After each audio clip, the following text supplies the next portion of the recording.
checking out this Xbox One system. Blink. Blink.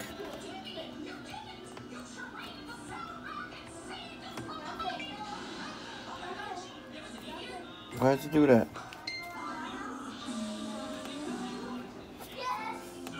What happened?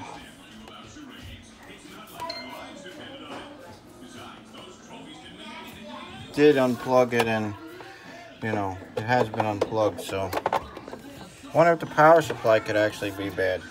It's not turning white, it's always yellow. There goes white.